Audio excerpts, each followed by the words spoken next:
Hey there, ladies and gentlemen, and welcome back. I'm your host, PattSun, and today we're gonna be taking a look at r/TrueOffMyChest, where OP discovered that he was not the father. Let's begin. I caught my wife cheating, and it has brought me some relief. I'm released from this turmoil. Posted by Reddit user restarting8823. Burner account for reasons. About 2 months ago, my wife expressed her desire for a divorce. She was unhappy in our marriage. She felt that I didn't support her emotional needs. I was too cold and too negative. I was shocked to the core. Our marriage was foundational to my identity. I have been a faithful husband for over 9 years, a great provider, and we've got 3 kids, 8, 6, 4. Sure, we've had our problems, but it wasn't anything that we couldn't work through. I pleaded to give me a chance to work on myself and to go to marriage counseling. She agreed to the counseling. The next month was the hardest of my life. I spiraled into a deep depression, trying to understand how I had screwed up so bad that my wife was ready to end our marriage. She was so hurtful in the ways she constantly brought up my failures over the past 10 years, our incompatibility, her unwillingness to forgive, etc. I threw myself into getting better. I sought help with the depression, read everything I could find on reconciling a marriage. I apologized and took responsibility for the pain I've caused. But it was never enough. It just pushed her further away. Then she backed me into a corner. She called my family to get them to help me, telling them I was suicidal. I wasn't. She wanted me to move in with my parents so I could work on myself, using our relationship as incentive to move out. We can't get better until you get better. She threatened to withhold our children, saying you are too unstable to be alone with the kids. I won't keep them from you. You can have supervised visits. She also threatened to have me evicted. We live on her family's farm so she could stay in the event of a divorce, but I couldn't. She said her mom was going to send an eviction notice. A few weeks ago, I finally started to seek guidance from friends, family, and a couple of attorneys. They couldn't understand her unwillingness to reconcile our marriage. We had a great thing going. Finally, an attorney suggested I hire a private investigator. It's legal to track the car she drives and look at the call and text logs with our cell provider. I haven't hired a private investigator, but I did look into her cell records. She started texting another man about 3 weeks before she brought up divorce. He is extremely wealthy, with children the same age, and is going through a divorce himself. She's been talking with the same attorney he is using for his divorce. Last week I ordered a GPS tracking device to put in her car. It arrived at my office yesterday, so I charged it up and figured out the app. When I got home, I put the tracker in her glove box. She told me she was going to see her friend last night. A few girls were getting together to have some wine and adult conversation. They needed some girl time. After the kids went to bed, she showered, put on makeup, and left the house around 8 p.m. She normally goes to bed at 9 p.m., so this was strange. I pulled up the tracking app, but she didn't go to her friend's house. She went to the man's house she's been texting for 2 months. She stayed until after midnight before coming home. It all makes sense now. The unwillingness to reconcile, the regular overnights at her mom's house, 2 miles from his house. I believe she's been cheating for a while. The proof of cheating has actually provided me with some relief. In SC, you cannot get alimony if you've committed adultery, and you can avoid the requirement to live separately for 1 year before divorce. The burden of proof is quite low, basically just inclination and opportunity. I'm going to retain an attorney today and serve her with divorce papers as soon as I have adequate proof. I'm no longer stuck trying to save our marriage. I see she is not the woman I thought she was. She has been manipulating me, gaslighting me into thinking I'm the problem. That elaborate plan of hers to make you think this is all your fault and to get you to leave voluntarily is nothing short of impressive. It was probably all of the affair partner's idea, because she's obviously not smart enough to come up with that on her own. She left traces of the affair, after all. I'm glad that you're divorcing her. Good luck, OP. And now for today's second story. I'm the guy who waited until his partner gave birth before telling her I knew the baby wasn't mine. Here's how my life is going. Posted by a throwaway Reddit account.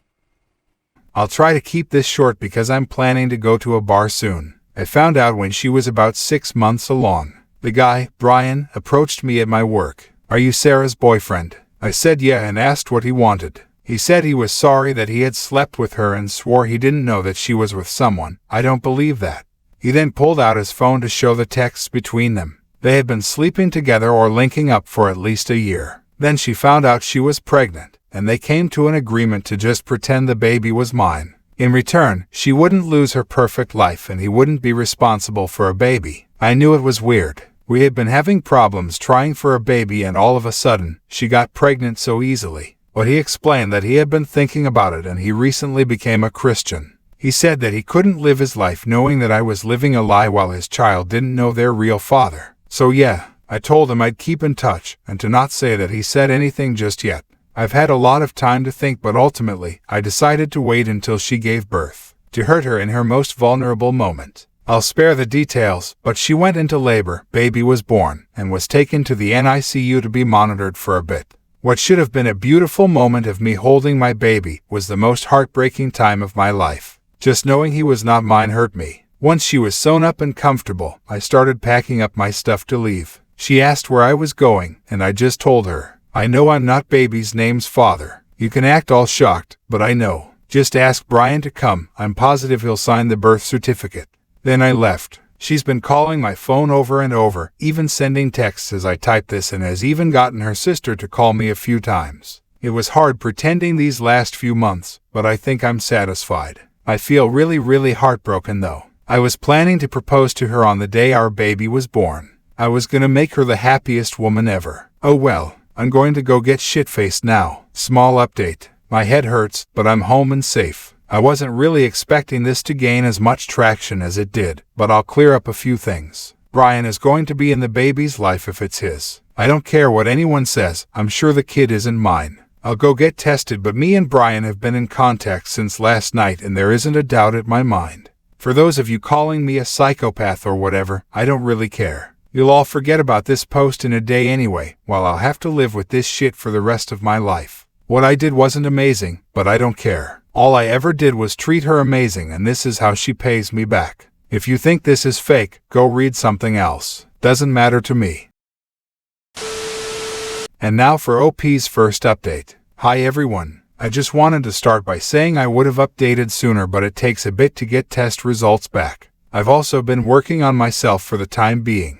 Thanks for all the support. I'll cut to the chase. I am not the father, but I already knew that deep down. Brian and the baby are a match, so that pretty much answers the question. He's very excited to be a dad, even despite the circumstances. We've kept in touch this whole time and he's actually a really great guy. Goes to church now, volunteers at shelters, etc. I'm not sure if we'll continue to stay in touch after this, but I wouldn't mind getting a drink with him every once in a while. I hope the kid does great in life. He should, with Brian as his dad. As for Sarah, around the time I posted, she had asked Brian to be with her officially since there was nothing to hide. As far as I know, he has not taken her up on that offer and just wants to co-parent for the sake of being in his kid's life. I think that's very smart of him, honestly. Me and her have talked as well. We talked about where it all went wrong. She felt as though I wasn't there for her fully and just felt unfulfilled, which I understand. I wasn't always the best guy, but I treated her the best I could. I guess it just wasn't meant to be. She started crying and I did give her a hug, but I made sure she knew it wasn't because I cared about her.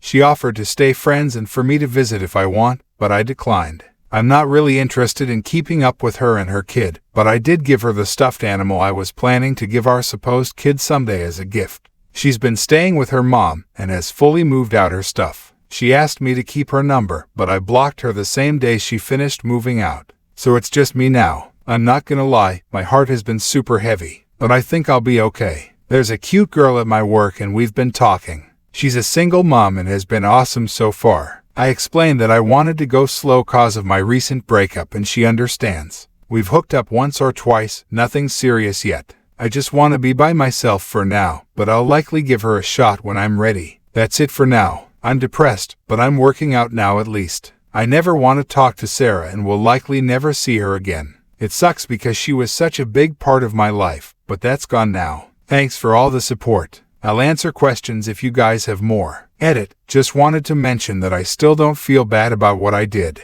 I can tell she's still hurting, but I definitely think it's deserved still. And now, for OP's final update. I keep getting messages asking me to update, so here's one. Been roughly 8 months. Check profile for original story. No, I don't talk to Sarah. Screw Sarah. Haven't seen her. Last I heard, she moved 3 hours away with her mom to be closer to some family. I kept seeing her around town a lot, so I'm beyond grateful she's gone. She would attempt to have conversations with me sometimes in the first month after she gave birth, but that soon stopped. As for Brian, we text occasionally, and we did go out for that beer. He overall seems happy to be a father, but we don't talk about Sarah. I don't keep up much with him anyways. We're both hardworking men with jobs, kids, and lives to live, so it's kinda hard to keep up. I don't think they're together at all, but who knows. Speaking of kids, the woman who was a single mom that I started seeing, we're still together. Her kid is awesome and I love being her stepdad, to be honest.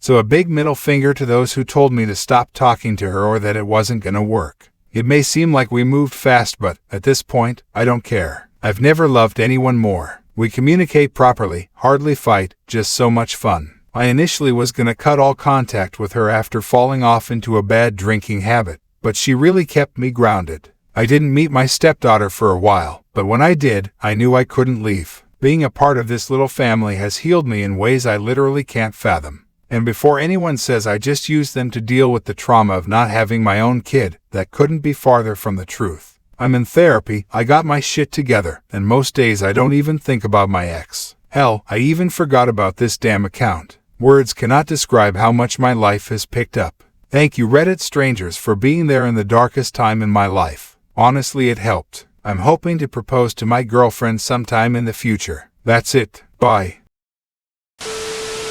While I am happy that you're doing well, OP, something just bothers me about your post, and this comment by Reddit user Press Crumbler pretty much sums it up.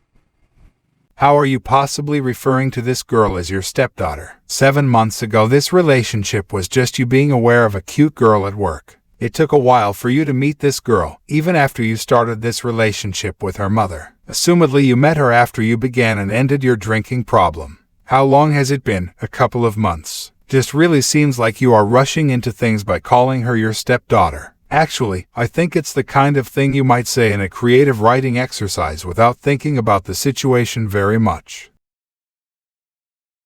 Viewer support is the best way for me to remain independent and continue bringing you these daily videos, which will always be here on my channels for you to watch absolutely free. So please consider subscribing to me on Rumble and on YouTube. Both will be linked in the description box down below.